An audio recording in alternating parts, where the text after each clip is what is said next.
स्थापना करी। सुखदेव जी कहते हैं प्रभु के चरित्र अनंत हैं, परीक्षित कहां तक कहें। तुम बोलो तुम क्या सुनना चाहते हो, समय सीमित है। परीक्षित ने कहा महाराज आप जो चरित्र सुना रहे हैं प्रभु के, ये कान कभी तृप्त होते ही नहीं सुन करके। पर एक नाम प्रभु का दीन बंधु है, तो कभी किसी दीन पर कृपा की भी है या नहीं, किसी दीन को बंधु बनाया भी था कि नहीं। ये सुनते ही सुखदेव जी को सुदामा जी याद आ गए। तो वासुदेवे भगवती निमग्न हृदयो ब्रवीत। भगवान वासुदेव की करुणा कृपा का स्मरण करके निमग्न हृदय, प्रेम में डूब गए सुखदेव जी। और फिर सावधान होकर के सुदामा जी का परिचय दिया। कृष्णस्यासीत् सखा कश्चित् ब्राह्मणो ब्रह्मवित्तमः विरक्त इंद्रियार्थेषु प्रशांतात्मा जितेन्द्रियः। सुदामा जी महाराज भगवान कृष्ण के मित्र हैं, ब्राह्मण हैं, ब्रह्मविद वरिष्ठ हैं और साथ ही साथ इंद्रियों से विरक्त रहने वाले हैं, प्रशांतात्मा हैं और इंद्रियों पर संयम रखने वाले हैं। 2 अध्यायों में सुदामा जी का चरित्र गाया, पर एक बार भी सुदामा नाम नहीं लिया, व्यक्तित्व का परिचय दिया।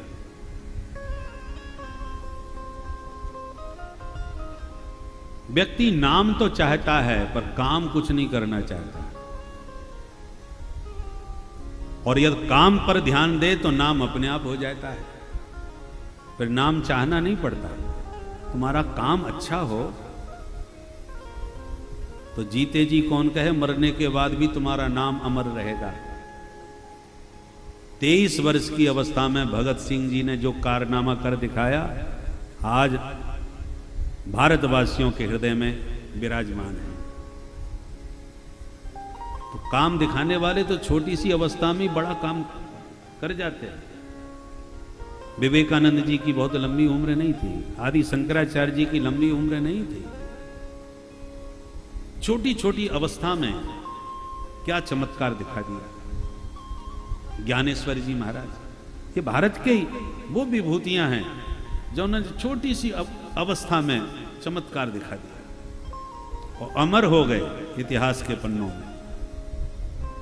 नाम तो हम चाहते हैं पर काम नहीं करना चाहते। और भारत के ऋषि मुनि कहते हैं काम करो, नाम अपने आप तुम्हारे आगे पीछे दौड़ेगा। और यहां पर नाम तो लिया ही नहीं, केवल सुदामा जी के व्यक्तित्व का परिचय दिया। जितेंद्रिय होना सामान्य बात नहीं है, प्रशांत आत्मा रहना सामान्य बात नहीं है। अंधवत पश्य रूपाणी शृणु शब्दम अकर्णवत। आंख होते हुए भी जो अंधे की तरह देखता है, कान होते हुए भी जो बहरे की तरह सुनता है। काष्ठवत पश्य वै रूपम प्रशांतस्येति लक्षणम। जितने शरीरधारी हैं उन्हें कठपुतली की तरह देखता है। दुकान पर, कपड़े की दुकान पर जाओ तो पुतले लोग खड़ा कर देते हैं और कपड़े पहना देते हैं, देखने में बड़े खूबसूरत लगते हैं, पर उनकी खूबसूरती को हम देखकर प्रशंसा करते हैं, कितना गजब का बनाया है, पर उससे दीवाने नहीं हो जाते, उसमें आसक्त नहीं होते। जानते हैं मिट्टी के पुतले हैं, चाहे जितने खूबसूरत हों। उसी प्रकार काष्ठवत पश्य वै देहम, संसार के शरीरधारियों को देखते हैं, परंतु उस शरीर में भगवान की कारीगरी देखते हैं। ठाकुर जी ने क्या बढ़िया नाक नक्शा बनाया है, क्या सुंदर पुतला है, क्या सुंदर पुतरिया है, परंतु ये सब मिट्टी के पुतले हैं। इसलिए दृष्टि चाहे कोई कितना भी खूबसूरत हो, उसके सौंदर्य का वर्णन करेंगे, उसका दर्शन करेंगे, निहारेंगे, पर उसमें आसक्त नहीं होंगे, क्योंकि जानते हैं कि मिट्टी के घटे कभी भी फूट सकते हैं। ऐसी दृष्टि रखने वाले महापुरुष को प्रशांत आत्मा कहते हैं। प्रशांतस्येति लक्षणम, ऐसे हैं सुदामा जी महाराज। इनकी धर्मपत्नी सुशीला जी बेचारी बड़ी दरिद्र हैं। और भागवतकार की दृष्टि में दरिद्र कौन है? जो अपने जीवन में असंतुष्ट रहता है। कभी कभी धनहीन व्यक्ति भी मन से बड़ा धनवान होता है, और कभी कभी बहुत श्रीमान धनवान व्यक्ति भी मन से महादरिद्री होता है। इसलिए जब आवे संतोष धन सब धन धूरी समान। जीवन में संतुष्टि मिले तो थोड़े में भी यदि आप संतुष्ट हैं तो आपसे बड़ा धनवान कोई नहीं। शंकराचार्य जी, आदि शंकराचार्य जी ने प्रश्नोत्तरी नाम के ग्रंथ में लिखा है, कोवा दरिद्रो, दुनिया में दरिद्र कौन है? बोले विशाल तृष्णा, जिसकी तृष्णा बहुत बढ़ी हुई है वो महादरिद्री है। एक श्रीमान जी ने अपने मुनीम जी से पूछा कि ये बताओ कितना धन है मेरे पास। मुनीम जी 3 दिन के बाद हिसाब लगा के बोले, सेठ जी मोटा मोटा हिसाब लगा चुका कि 7 पीढ़ी आपकी बिना कमाए बैठ के खाए तो आराम से खा सकती है, इतना माल आपके खजाने में है। सुन के सेठ जी मूर्छित हो गए, घबराए। मुनीम जी ने जैसे तैसे होश में आए, क्या हुआ सेठ जी?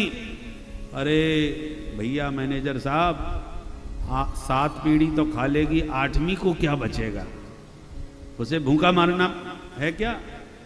कल का पता नहीं, 8वीं पीढ़ी की तुम्हें चिंता पड़ रही है। ऐसे व्यक्ति महादरिद्री होते हैं। कितना भी पा जाएं उनकी भूख कभी नहीं मिटने वाली। कल का पता नहीं, कोरोना काल में कितने चले गए, नोटों के बंडल सब धरे रह गए। जे राखे रघुवीर ते उबरे ते काल में, ठाकुर जी ने बचाया वही बच पाए। तो ये सब जानते देखते समझते हुए भी हम लोग सावधान नहीं होते। तो सुदामा जी तो कुछ भी घर में नहीं है फिर भी बड़े संतुष्ट और प्रसन्न रहते हैं, पर सुशीला के मन में धन की चाह बनी रहती है। इसलिए सुखदेव जी ने सुशीला को दरिद्र कहा। ये थोड़ी दरिद्र है। एक दिन सुशीला को किसी महात्मा से सूचना मिली कि तुम्हारे स्वामी के सखा द्वारकानाथ कृष्ण हैं, या तुम्हारे पतिदेव वहां चले गए तो चकाचक हो जाएगा मामला। तो सुशीला को विश्वास नहीं हुआ, सुनकर पूछ दिया, ननु ब्रह्मन भगवत सखा साक्षात् श्रियः पति। महाराज मैंने जो सुना है क्या ये सच है? द्वारकानाथ आपके मित्र हैं? चौंकते हुए सुदामा जी बोले, हाँ बात तो बिल्कुल ठीक है, पर तुझे किसने बताया? बोले, धन्य है प्रभु, इतनी बड़ी बात आपने आज तक मुझे तक नहीं बताई। सोचिए जरा सुदामा जी का स्वभाव, छोटा मोटा अधिकारी भी हमारा मित्र बन जाए तो हम 50 लोगों को तो कह ही देंगे, पर यहां भगवान उनके मित्र हैं और आज तक उनकी पत्नी को भी पता नहीं। ऐसे निजानंद में मस्त रहने वाले संत सदगृहस्थ संत हैं। संतत्व जिसमें है वो संत है। उसके लिए जरूरी नहीं है कि वो घर परिवार छोड़ के जंगल में जावे तभी संत कहलावे। घर में रह करके भी व्यक्ति संत बन सकता है। दुर्वासा जी संतों में जाने जाते थे। अम्बरीश तो राजा थे, पर जब दुर्वासा जी के पीछे सुदर्शन पड़ा और भगवान के सामने आए तो भगवान यहां पर अम्बरीश को संत कह रहे हैं और दुर्वासा जी को विप्र कह रहे हैं। आप देखिए मूल में दुर्वासा जी से कह रहे हैं कि अहम भक्त पराधीना, यह स्वतंत्र एवं द्विज, द्विज संबोधन किया है कि पंडित जी मैं अपने भक्तों के अधीन हूं। और फिर क्या कहा, साधवो हृदयम मह्यम। अब बोलो, साधु अम्बरीश को बता रहे हैं साधु मेरा हृदय होता है, और दुर्वासा जी सामने खड़े हैं। अब जरा सोचिए यहां साधु किसको मानोगे, अम्बरीश को या दुर्वासा जी को? दुर्वासा जी की तो सुन ही नहीं रहे। और अम्बरीश जो क्षत्रिय है, राजा है, उसे भगवान साधु का स्थान दे रहे हैं। साधुता जिसमें है वो साधु है। वो गृहस्थ भी हो सकता है, विरक्त भी हो सकता है। गृहस्थ विरक्त तो 2 रास्ते हैं, किसी भी रास्ते से आप लक्ष्य की ओर बढ़ सकते हो। एक रास्ता है शहर के बीच में से निकलता है, एक बाईपास होता है। बाद में आगे चल के हाईवे पे दोनों एक हो जाते हैं। अब यह है कि जरा शहर से निकलोगे बहुत सावधानी से आपको गाड़ी चलानी पड़ेगी, भीड़ बहुत मिलेगी। और बाईपास चले गए तो फर्राटे से चले जाओ, कोई परेशानी नहीं होगी, पर फिर तो लंबा लगेगा। अब आपको कौन सी रास्ता पसंद है ये आपके विवेक पर है। फेर करके जाना है इतना लंबा कि शहर घूमते हुए जाना है। गृहस्थ मार्ग से चलना ये भीड़ का मार्ग है, ये शहर के बीच का मार्ग है। और बाईपास होकर के जाना ये निवृत्ति का मार्ग है, साधुओं का मार्ग है। तो आप साधु बन करके भगवत प्राप्ति करें या गृहस्थ मार्ग से जाकर के। बहुत से महात्मा गृहस्थ हैं, भृगु जी हैं, वशिष्ठ जी हैं, विश्वामित्र जी, सब गृहस्थ ही तो हैं ये। पर साधु संत के रूप में समाज ने स्वीकार किया है, शास्त्रों ने भी स्वीकार किया है। इसलिए साधुता आचरण में होनी चाहिए। केवल कपड़े रंगने से कोई साधु यदि बन जाता तो ऐसे साधुओं की कोई भीड़ की कमी नहीं है। कालनेम और रावण भी खूब साधु बन करके आए थे, केवल कपड़े रंग करके। तो बाहर की साधुता नहीं, सच्चा त्याग कबीर का जो मन से दिया होता है। इसका मतलब यही नहीं है कि वेशभूषा से यदि कोई साधु है तो उसका कोई मतलब नहीं, महत्व नहीं है। नहीं, उसका भी महत्व है। भाई पहले पुलिस में भर्ती हो जाओ, जब भर्ती हो गए फिर ड्रेस पहनो पुलिस की, तब उसकी शोभा है। अब ड्रेस पहन करके पुलिस की आ गए और भर्ती भय नहीं है तो आपको पकड़ के जेल में डाल दिया जाएगा। समाज को धोखा दे रहे हो। पुराने जमाने में साधुओं की जमात चला करती थी, हमने देखी है बचपन में। हमारी जन्मभूमि पर साधुओं की जमात आती थी, उसमें भी उनके अधिकारी होते थे, 16 सरकार तक होते थे। ये 8 सरकार है, ये 10 सरकार है, ये 14 सरकार, ये 16 सरकार, ऐसे होते थे। अधिकारी रेंज होती थी उनकी, महात्माओं की। कोई भी क्षेत्र में कोई नकली पाखंडी साधु पकड़ा जाए तो पकड़ के लाते थे, उसको दंड देते थे। और सावधान, पहले कि उसका पूरा बायोडाटा लेते थे, किस परंपरा से हो, किस संप्रदाय से हो, सदगुरु तुम्हारे कौन है। या तो वो नहीं बताया तो खूब जम के पिटाई करते थे।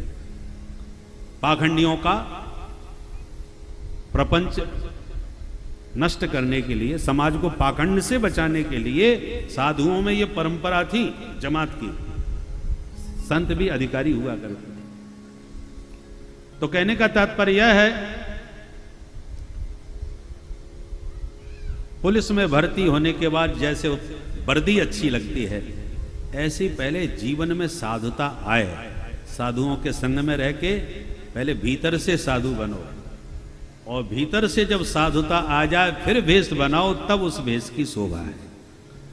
और केवल बाहर का वेश बनाया, भीतर से साधुता नहीं आई, तो वो वेश साधुता को कलंकित करने वाला हो जाता है।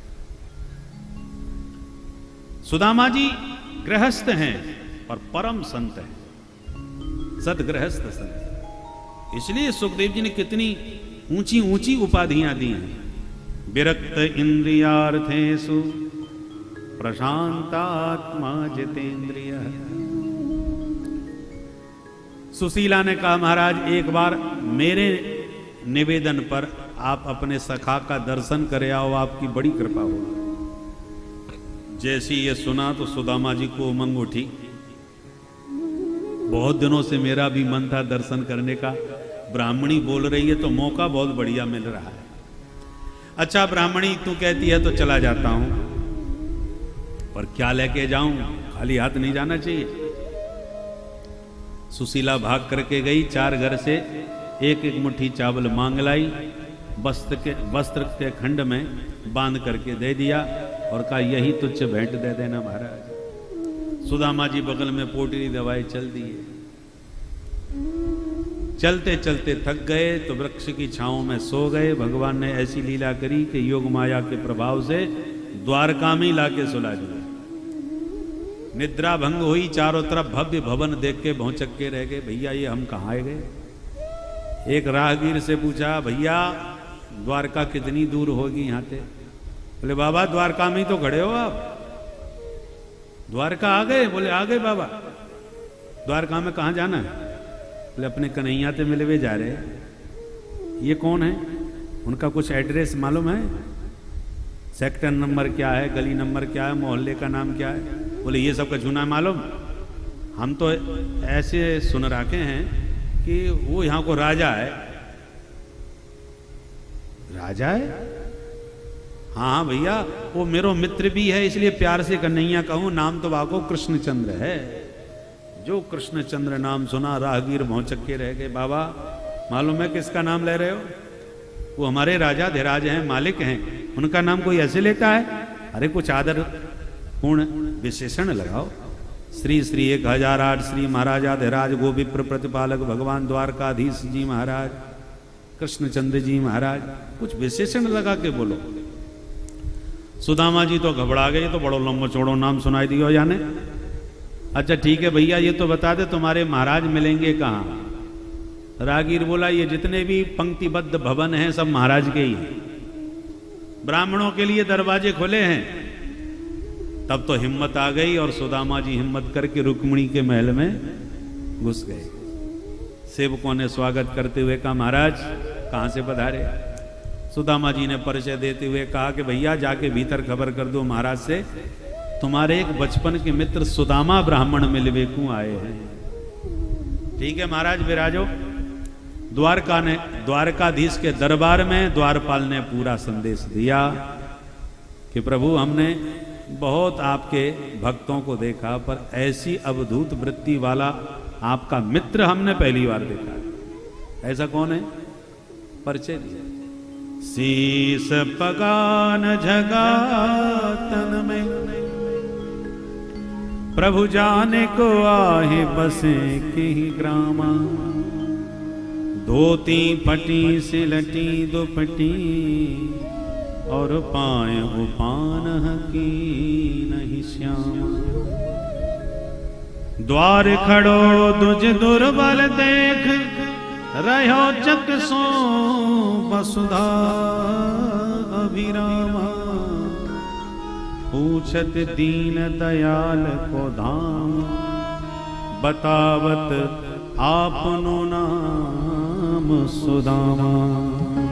जो सुदामा नाम प्रभु के कान में पड़ा, द्वारकानाथ कूद पड़े सिंहासन से और इतने वेग से दौड़े दरवाजे की ओर के सारी सभा में हड़कंप मच गया। ये महापुरुष कौन आया जिसके स्वागत में महाराज स्वयं भागे चले जा रहे? द्वारपाल के होश उड़ गए। 7 जोड़ी पार भगवान मुख्य द्वार पर पधारे, जहां सुदामा जी लकुटिया लिए अनेक संकल्प विकल्प में खोए थे। जो प्रभु की दूर से दृष्टि पड़ी, दौड़ करके सुदामा जी को उठा के अपने हृदय से लगा लिया। बोल दीन बंधु भगवान की जय। दोनों मित्र एक दूसरे के कंठ लग करके इतने आनंद मग्न हो गए, देह का भान नहीं रहा, नेत्र सजल हो गए। हाथ पकड़ के भवन के भीतर प्रभु लाए, अपने पद पर सुदामा जी को बैठाए और स्वयं सुदामा जी के चरणों में बैठकर उनके दोनों चरण अपनी गोदी में उठा लिए। पीतांबर से एक एक करके चरणों की धूल झाड़ने लगे। देखने वाले सब दंग, ये अवधूत है कौन? भगवान ने रुक्मिणी को इशारा किया, जल्दी से जल लाओ। रुक्मिणी भागी। भगवान सुदामा जी के तलवे साफ करने लगे तो उसमें देखा अनगिनत कांटे चुभे हुए हैं। एक एक करके कांटा निकालते हैं, कांटे के साथ रक्त भी निकल पड़ता है। ऐसे रक्त रंजित मित्र के चरणों की दशा देखकर द्वारकानाथ इतने द्रवित हुए कि जब तक रुक्मिणी भीतर से जल लाती तब तक भगवान के दोनों युगल नयनों से गंगा यमुना की ऐसी जलधारा बही, सुदामा जी के दोनों चरण उसी जल से धुल गए। बोल दीन बंधु भगवान की। ऐसे बेहाल विवाहिन सो, पग कंटक जाल लगे पुनि जोए। हाय महा दुख पायो सखा, तुम आए इते न किते दिन खोए। देख सुदामा की दीन दशा, करुणा करके करुणा विधि धोए, पान परात को हाथ छुओ नहीं, नैनन के जल सो पग धोए। प्रीतो विमुंचयन बिंदून नेत्राभ्याम पुष्करेक्षण। रुक्मिणी जल लेके आई और जैसे यह दृश्य देखा तो आप उसमें चर्चा करने लगी, सब धूत ने कौन सा पुण्य किया होगा। भगवान ने चरणोदक रुक्मिणी को दिया और कहा, देवी इस आंगन को पावन कर दो इस पवित्र जल से। आज मैं पवित्र हो गया इस महापुरुष के चरणोदक को पाकर। हाथ पकड़ के भगवान सुदामा जी को अंतःपुर में लाए, स्नान करवाए, नए वस्त्र पहनाए, विविध व्यंजनों का भोजन प्रसाद पवाए, निज सैया पर ला करके शयन कराए। पया फैन निभा सैया, सुखदेव जी कहते हैं दूध के झाग के समान शुभ्र स्वच्छ सुकोमल सुखद सैया पर सुदामा जी को शयन कराया। लेटते ही सुदामा जी को लगा जैसे क्षीर सिंधु में अवगाहन कर लिया, क्षीर सागर में मानो लेट गए। भगवान चरण दबाने बैठ गए। रुक्मिणी ने देखा मालिक चरण सेवा कर रहे हैं तो दासी को भी कुछ सेवा करनी चाहिए।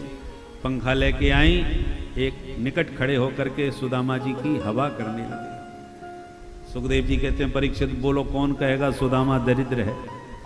साक्षात महालक्ष्मी जिसके लिए पंखा जल रही हो, लक्ष्मी पति जिसके चरण दबा रहे हो, संसार में इससे बड़ा धनवान कौन हो सकता है। बोल दीन बंधु भगवान की। प्रभु को लगा कि इतनी देर से मित्र आया हुआ है पर कुछ बोल नहीं रहा। सुदामा जी की कुछ बोलने की हिम्मत ही नहीं पड़ रही ऐश्वर्य देख देख करके।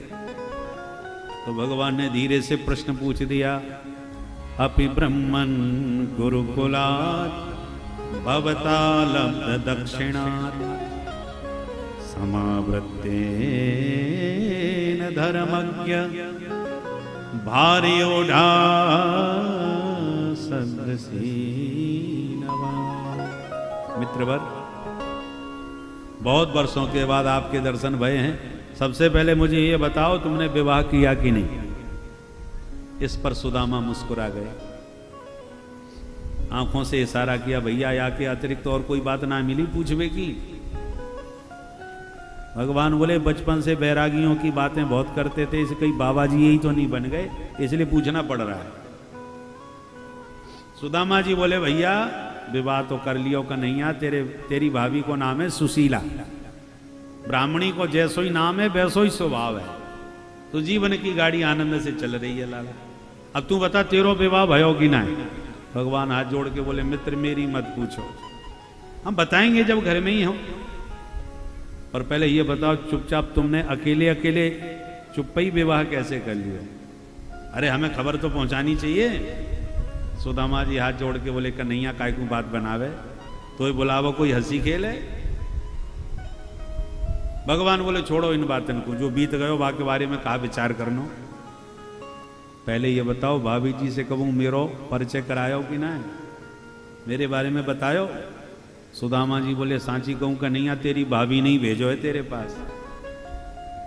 अरे भैया संसार में तो को कौन ना जाने कन्हैया, जब तेरी भाभी को खबर लगी कि हमारी तेरी यारी है, वो मेरे ही पीछे पड़ गई। अरे जाओ एक बार मिलके आओ।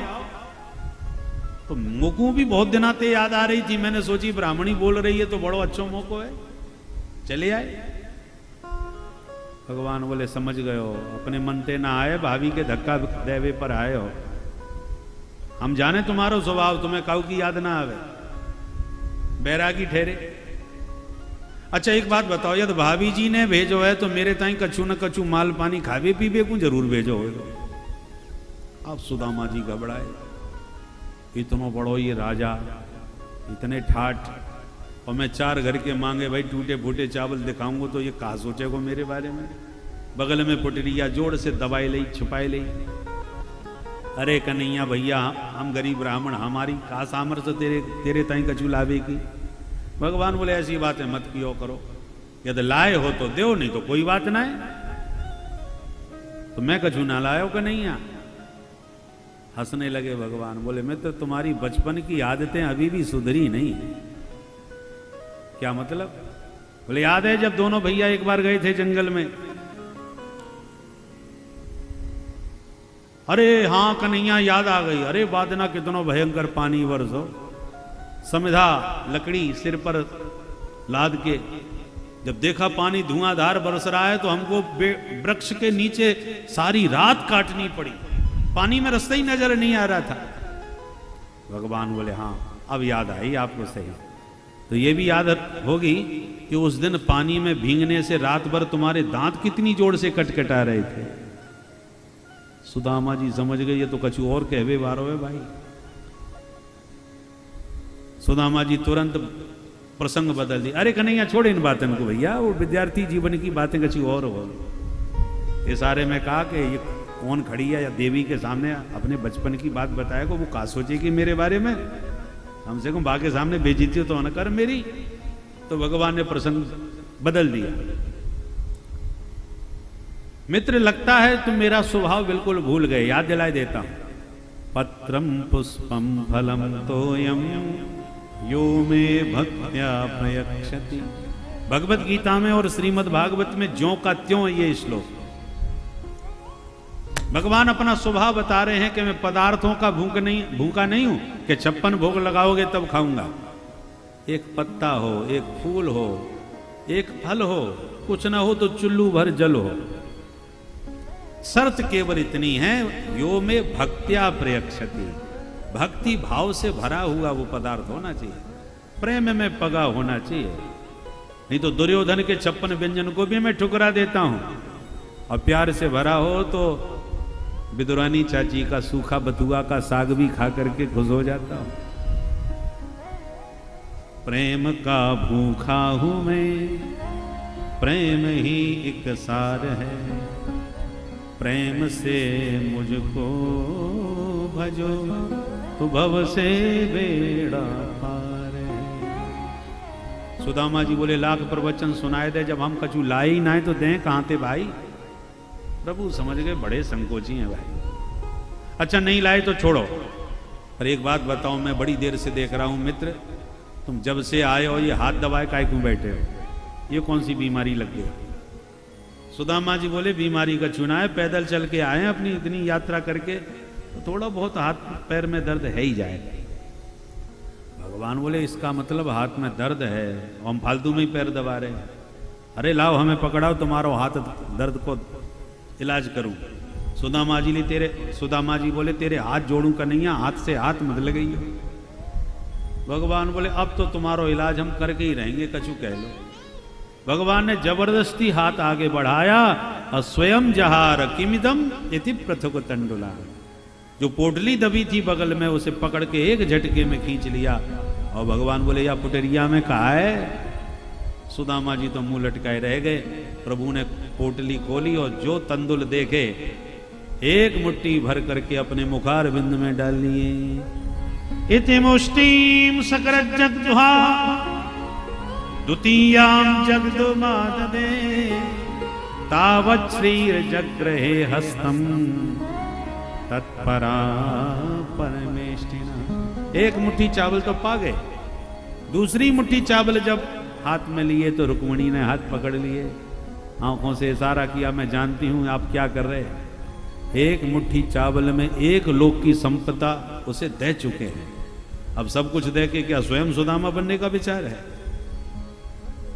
इसलिए हाथ पकड़ा, अथवा इशारा किया कि कच्चे चावल भावुकता में पाए जा रहे हो, बाद में पेट खराब ना हो जाए।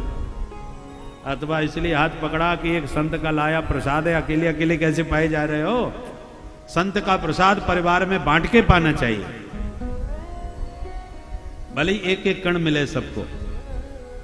प्रसाद से पेट नहीं भरता, प्रसाद को वितरण किया जाता है।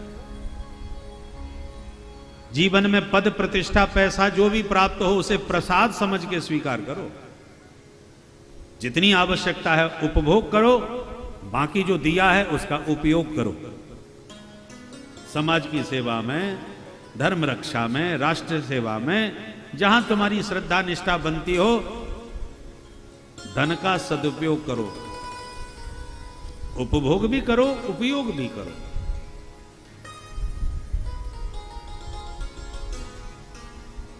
सुखदेव जी कहते हैं, राजन, सुदामा जी को क्या दिया, ये सुदामा जी को कुछ पता नहीं चला। भगवान बोले, मित्र बता नहीं सकता कितना स्वाद आया, और इतनी देर से छुपाए बैठे थे। सारी रात बातें हुई, बरसों बाद मित्र मिले हैं, और जैसे ही ब्रह्म मुहूर्त हुआ, स्नान ध्यान करके संध्या तर्पण करके सुदामा जी बोले, कन्हैया घर चलेंगे। अब सुदामा जी का त्याग वैराग्य देखिए। आपका मित्र यदि मुख्यमंत्री बन जाए तो आप चाहोगे कि कम एक बार मुख्यमंत्री के आवास में हम ही तो चल के मौज मस्ती करके आए, हमारा बचपन का दोस्त है भाई, मेहमान बन के जाएंगे, आनंद लेके आएंगे, 2-4 दिन तो मस्ती करेंगे। परंतु सुदामा जी, मैत्री समानता में होती है, याद रखिए। भगवान ने सुदामा को मित्र बनाया तो ऐसे नहीं बनाया, अध्यात्म की अपूर्व पूंजी है सुदामा जी के पास, अद्भुत पूंजी है, अध्यात्म के धनी हैं, संतोष का खजाना इनके पास है। जिनके घर में 5-5 दिन तक चूल्हा नहीं जलता था, पानी पी करके ही रह लेते थे, ये घर की हालत में भी सुदामा जी एक दिन से दूसरे दिन रुके नहीं द्वारकाधीश के पास। मित्र ने अपना लिया, मिल लिए, जुल लिए, देख लिए, अब ज्यादा रुकेंगे तो मन में सोचेगा ये दरिद्री खाने के लिए पड़ा है। मित्रता में कहीं कमी ना आ जाए, दृष्टि में कहीं भेद ना आ जाए, इसलिए इतने सुख सामग्री के रहते हुए भी सुदामा जी एक रात से ज्यादा नहीं रुके, चल दिए। और गजब की बात यह है कि भगवान ने एक बार भी नहीं कहा कि आज और रुक जाओ। सुदामा जी बोले, लाला चलेंगे, तो भगवान बोले, जैसी आपकी मर्जी। तुरंत विदा कर दिया, नगर के बाहर तक छोड़े आए। सुदामा जी मन में सोच रहे, मैंने एक बार कही, यानी झूठी ना कही कि आज रुक जाओ भाई, छोड़वे आ गए।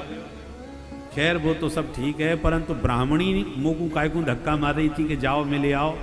मैं उसका मनोरथ जानता हूं। सोच रही थी कि कुछ माल मिलेगा राजा के यहाँ से, घर का काम खर्चा पानी चलेगा, कुछ तो 5-7 दिन की तो व्यवस्था चली जाएगी, इसलिए भेज रही थी।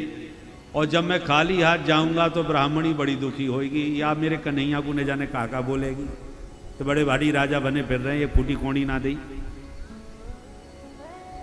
मेरा कन्हैया बड़ा भोला है, भूल गया होगा, एक बार याद दिला देता हूं।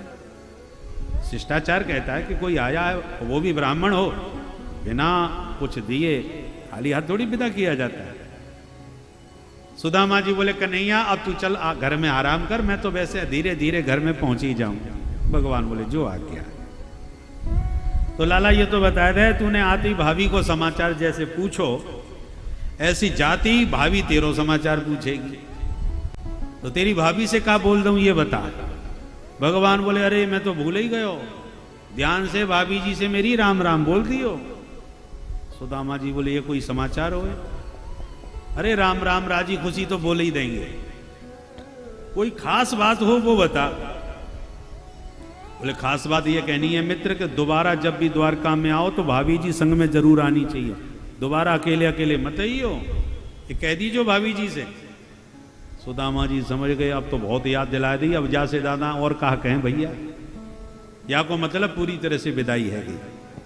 ठीक है भैया, भगवान ने चाहा फिर मिलेंगे, और सुदामा जी चले गए। न प्रभु ने हाथ में कुछ रखा और न सुदामा जी ने हाथ पसारा, रास्ते में सोचते जा रहे हैं क्या, क्वाहं दरिद्र पापिया क्व कृष्ण श्रीनिकेतन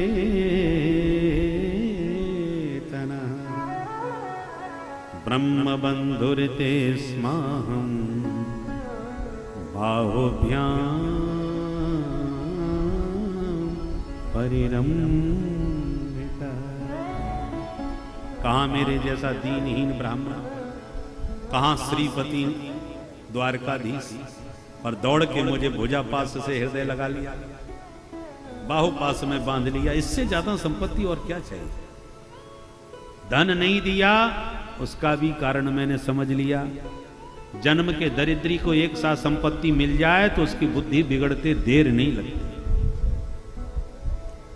जीवन में कभी हाथ में 5 लाख रुपए लेके भी नहीं देखे और आज जनता ने आशीर्वाद दे करके पहुंचा दिया ऊपर के पद पर, और सरकार ने सीधे 5 करोड़ पकड़ा दिए, जाओ क्षेत्र का विकास करो। तो श्रीमान जी पहले अपने विकास में जुट जाते हैं, पहले हम तो विकसित हो जाएं तब तुम्हें विकसित करेंगे। तो जन्म के दरिद्री को यदि संपत्ति मिलेगी तो बुद्धि बिगड़ेगी। सुदामा जी विचार कर रहे हैं, अधनोयम धनम प्राप्य माद्यनुस्मयी नमः स्मरेत इति कारुणिको नूनम धनम में भूरि ना ददार। इसलिए धन नहीं दिया ताकि मेरी बुद्धि शुद्ध बनी रहे, भजन में मन लगता रहे। ऐसा भाव मन में लिए सुदामा जी लौटे। जहां झोंपड़ी थी वहां इतना विशाल भव्य भवन देखा कि भौंचक्के रह गए। भाई जगह तो ये हमारी यही है, ये महल कौन को बन गए रातों रात? अरे समझ गए, काऊ राजा को जगह भाई गई तो झोंपड़ी हमारी तोड़वाए दी, अपनो महल बनवाए दिए। चलो झोंपड़ी गई तो गई, पर पंडितानी कहां चली गई? बेचारे महल के चक्कर काटवे लगे।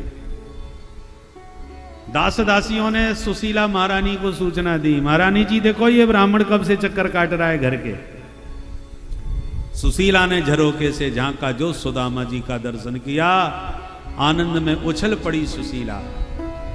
16 श्रृंगार करके श्रृंगार कक्ष से सज धज के निकली, स्वर्ण थाल में आरती सजाए छम छम करती सुशीला दास दासियों से घिरी हुई मुख्य द्वार से जब बाहर निकली महल के, सुदामा जी ने दूर से दृष्टि डाली, ये महारानी कौन महल से आ रही है? मालूम पड़े भाई ये महल की महारानी कहीं पूजा पाठ करके जा रही है, पूजन को थाल लेकर के। सुदामा जी रास्ता खाली करके कोने में किनारे हाथ जोड़ के खड़े हो गए। सुशीला छम छम करती सन्मुख आके प्रणाम की और आरती उतारवे लग गई। अब सुदामा जी डर गए, ये हमारी आरती काय क्यों कर रही है भाई? जान नहीं पहचान नहीं। हाथ जोड़ के बोले, देवी जी आपको परिचय। सुशीला जोड़ से हंसी, धन्य है प्रभु, ऐसे सखाते मिले क्या मोइये भूल गए, मुकु ना पहचानो। तब सुदामा जी की दृष्टि मुखारविंद पर गई, होश उड़ गए सुशीला का मुख चंद्र देख करके। धन पानी आवे तो चेहरा मोहरा सब बदल जाए। आजकल तो काले भी गोरे हो जाते हैं, पैसा में वो चमत्कार है। पत्नी वीक्ष विस्फुरंती देवी वैमान की दासीनाम निष्कंठीना मध्य भांति सुविस्मिता। दास दासियों के बीच सुशीला ऐसी लग रही है जैसे कोई देवांगना आकाश मंडल से उतर के आई है। सुदामा जी बोले, अरे ब्राह्मणी, ये तेरे तन पे चमचमाती साड़ी, हाथ में दमदमाती सोने की थारी, इतनी ऊंची ये महल अटारी, कहां ते मिल गई तुमको? सुशीला बोली, आपके सखा ने कछु ना बतायो का महाराज? ऐसा द्वारकानाथ श्री हरि की कृपा कोई कमाल है। अब सुदामा जी सब समझ गए, ब्राह्मणी सचमुच कन्हैया बहुत छलिया है। क्यों? कहा भयो? अरे ब्राह्मणी, हम बातें मिलवे गए, विदाई में फूटी कौड़ी ना धरी मेरे हाथ पे, सूखे के सूखे विदा कर दिया, और चुप्पी आकर के कैसो चमत्कार दिखा के चलो गए हो, मुझको खबर तक ना पड़ी, मुझको एक संकेत ना दियो वाने। मित्र की सहायता कैसे करनी चाहिए कन्हैया से सीखो। मित्र को हाथ पसारना पड़ा और उसके हाथ पर आपने कुछ रख दिया तो जिंदगी भर तुम्हारे एहसान के नीचे दब जाएगा। इसलिए ऐसे दो के लेने वाले को खबर भी ना चले कि कैसे आ गया। निज दुख गिरी समरज कर जाना, निज दुख गिरी समरज कर जाना, मित्र ही दुख रज मेरु समाना, मित्र ही दुख रज मेरु समाना। जैन मित्र दुख होय दुखारी,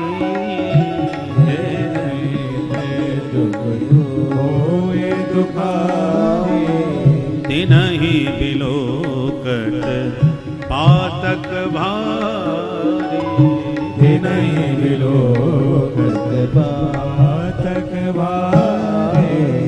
मैत्री धर्म राम जी ने सुग्रीव को अपनाते समय बताया, कन्हैया ने भी वही करके दिखाया। ऐसे जो सुदामा जी संसार की दृष्टि में दीनहीन कहे जाते थे, आज जैसी प्रभु की द्वारकापुरी वैसी ही सुदामापुरी बना करके प्रदान कर दी। बोल दीन बंधु भगवान की।